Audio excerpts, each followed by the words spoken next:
News developments over the weekend and concern in Syria regarding Turkey's invasion of at least 30 or so kilometers of northern Syria. Their campaign against the Kurds has been very dark, and there's a lot here to update you on.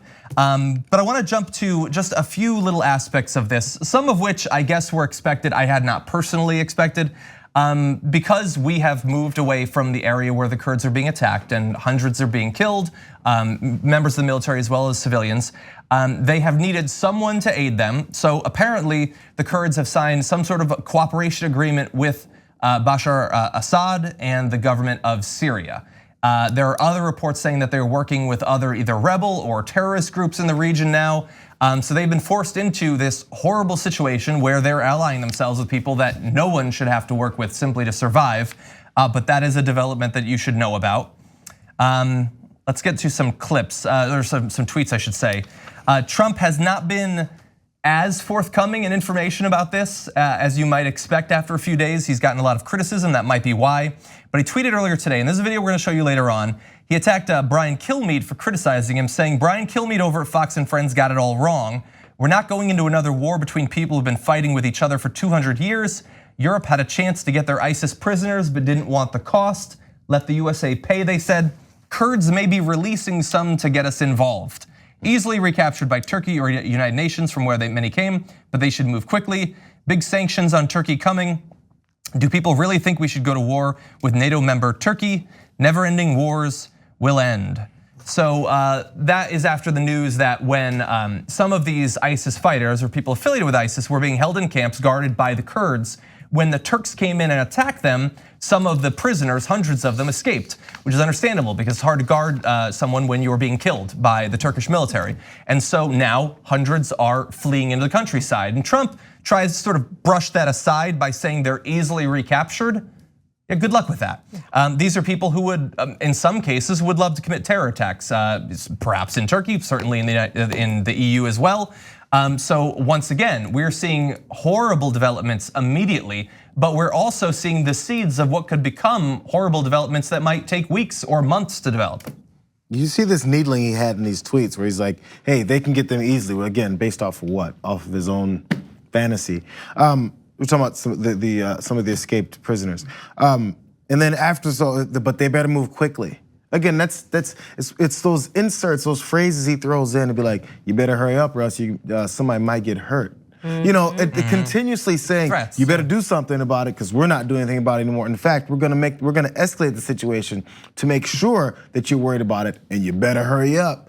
It's, I'm trying to think of the best term for it without saying some things I shouldn't say. It's mafia speak, that's all it is. But it's such a disregard for human life and for everything else that's happening that isn't based off of your bottom line, which we're gonna get to more about his propensity for war as long as there's money involved. Yeah. But when there's people dying, who cares? It's just people that aren't here. Again, it goes back to if they hurt any Americans, there are gonna be some prices to pay. What if they hurt other humans? Oh, who cares about them? Yeah. Those aren't real humans.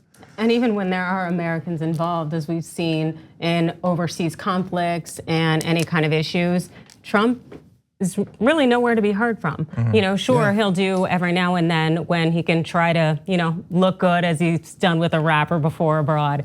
But otherwise, no, if it cannot stand to benefit him in some way, he doesn't care. And also, I can really see how he's trying to create this us-them rhetoric so that we stop seeing the Kurds as actually being whole people, and so that their deaths in some way can be justifiable. And so these little terms and these stories he tells, like claiming that the Syrian-based Kurds are releasing ISIS as a means to force the US troops to engage, trying to make them seem sinister, trying to make them seem corrupt or unworthy of the US's help. It's just, we've seen this before. Yeah, and apparently, so there's new reporting coming out from people who are familiar with his conversations with Erdogan over the past couple of years. And how we got into this situation is maybe even more embarrassing than it initially seemed.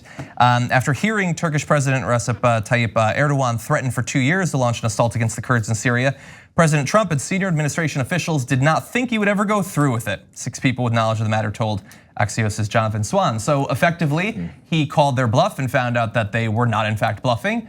And now already hundreds and hundreds of people have lost their lives because Donald Trump is apparently terrible at poker or something like that. So whatever the excuse was for this happening, it's even worse and more embarrassing than we thought before.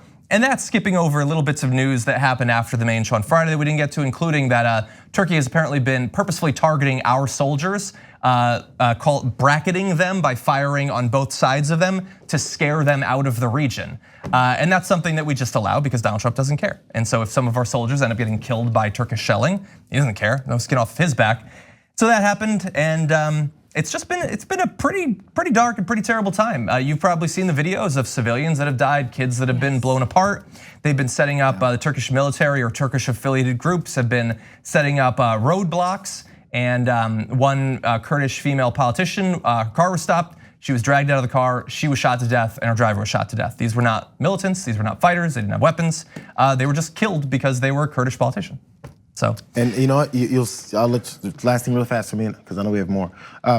But anytime you have anybody that's within his party that want to talk about the things that he's doing that are wrong and can't believe you'd abandon the Kurds like this, can't believe you do this, this is devastating, it's horrible, and then you just say all that stuff on Twitter and move along with your life and don't do anything else about it, I don't care what you have to say. What's the point of you being there saying those things?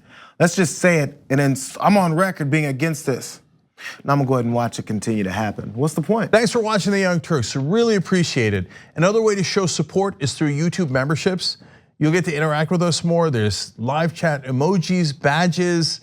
You've got emojis of me, Anna, John, Jayar. So those are super fun. But you also get playback of our exclusive member-only shows and specials right after they air. So all of that, all you gotta do is click that join button right underneath the video. Thank you.